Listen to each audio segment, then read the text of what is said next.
Assalamualaikum warahmatullahi wabarakatuh. Di sini kami dari kelompok 1 akan memperkenalkan diri terlebih dahulu. Nama saya Nadis Anggrini dari Absen 20. Nama saya Alka dari Absen 11. Nama saya Fadila Fatin dari Absen 13. Nama saya Mama Sakti dari Absen 18. Saya Rihana Arifat Dewi dari Absen 25. Berikut adalah video dakwah dari kelompok kami. Assalamualaikum warahmatullahi wabarakatuh. Saya di sini akan menjelaskan tentang akhir zaman. Di akhir zaman sekarang, bermaksiat adalah hal yang sangat wajar, dan mencari teman yang membuat kita pandai agama itu sangat sulit. Bahkan kebenaran itu menjadi kesalahan dan kesalahan menjadi kebenaran. Dan zaman sekarang fitnah sudah bersebaran, apalagi ditambah teknologi zaman sekarang semakin menyebarkan hoax. Kita harus pintar memilih teman. Ingat, kita harus berteman dengan seseorang. Ketika kita berteman seorang penjual parfum, bukankah kita akan kecipratan parfum itu dan menjadi harum dibandingkan teman dengan baja besi? Kalau kita berteman dengan baja besi, bukannya kita akan kecipratan bau apinya? Betul. Itu ibarat katanya ya. Maka dari sini kita harus memilih-milih teman, karena teman yang baik itu sangat sulit untuk ditemukan. Tidak semua teman menerima kekurangan kita, tetapi kita tidak akan dapat mendapatkan teman yang sempurna. Karena apa? Teman yang sempurna adalah hanya Rasulullah. Sedangkan manusia zaman sekarang tidak ada yang sempurna. Kadang-kadang seseorang tidak percaya dengan yang namanya kematian. Mereka melakukan kemaksiatan, berpacaran, meminum khamar dengan santainya dan berkata, "Aku tidak takut kematian." Tidak ada yang namanya pertanyaan di alam kubur. Sampai di titik mereka di alam kubur dan ditanya oleh para malaikat Munkar dan Nakir. Mereka menjerit dan ketakutan, sedangkan mereka ingin hidup kembali. "Wahai Munkar dan Nakir, kembalikan saya hidup, kembalikan saya hidup." Lalu Munkar dan Nakir tidak bisa menambahkan mereka hidup. Lalu mereka memohon sampai air mata mereka menetes, sedangkan semua yang kita di sebelah kita adalah dinding pagar yang sangat begitu besar, yang alam dunia kubur dan dunia dimensi kita tidak bisa. Lah, orang mati syahid itu alam tubuh kita itu tidak disiksa di alam kubur, tetapi mati syahid itu sudah ada di surga. Tetapi mati syahid tidak memakan buah-buahan di surga dan tidak menginjak kaki di surga. Lalu bagaimana?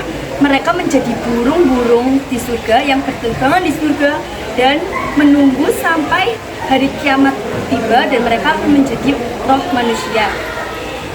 Sedangkan itu, waktu di akhir zaman nanti, ketika semua sudah hancur, bumi sudah hancur, yang namanya dunia itu masih utuh.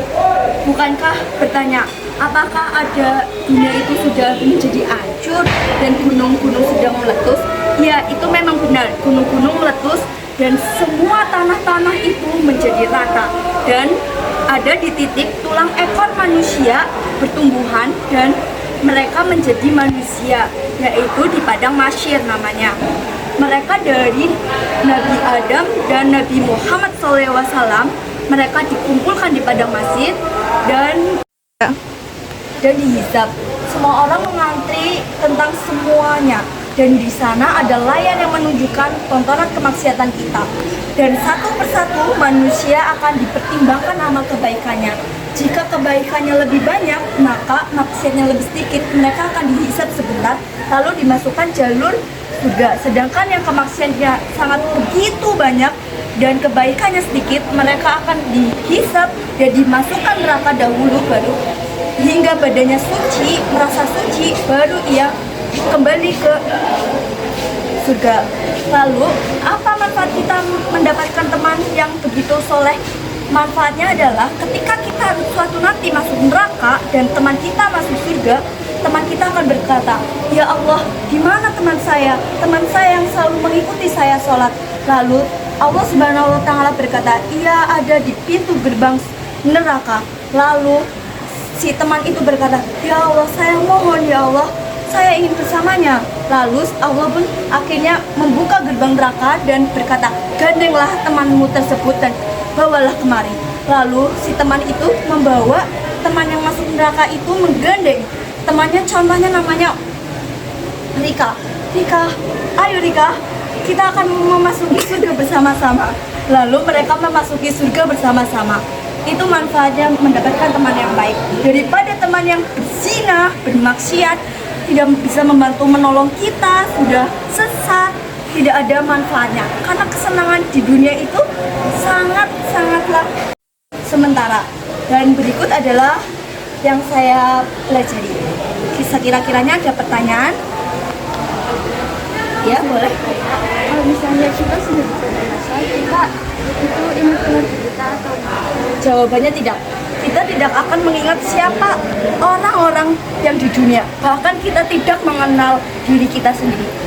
Kecuali iman kita yang begitu sangat besar. Iman itu yang membuat kita yang ingat kepada keluarga kita. Tapi tidak semua orang mengingat apa yang telah dilakukan di dunia. Terima kasih.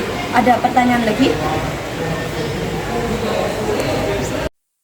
Kalau misal kita di padang mahsyar, kita bakal masih ingat nggak sama yang orang yang di kita? Itu kalau selama ini kita sudah memaafkan tapi rasa sakit itu masih ada dan menurut sampai menjiwai, di titik padang mahsyar nanti pengadilan Allah Subhanahu wa taala akan mencatatkan selama kita hidup ini kita dicatat. Lalu Allah Subhanahu wa taala akan mengadili kita dan menghukum orang yang membuat kita sakit hati. Contohnya orang yang sakit hati itu akan masuk surga, tapi karena kita pernah sakit hati dengan ucapannya, maka dia akan gagal masuk surga. Maka dari situ kita harus saling memaafkan dan saling kalau kita bertutur kata seenaknya, kita mungkin pikir nggak sakit hati, jangan, karena kita tidak tahu perasaan seseorang. Terima kasih. Sekian dari saya. Jika ada perkataan salah dan tutur kata yang salah dan menyakitkan, saya mohon maaf dan terima kasih. Wassalamualaikum warahmatullahi wabarakatuh. Waalaikumsalam.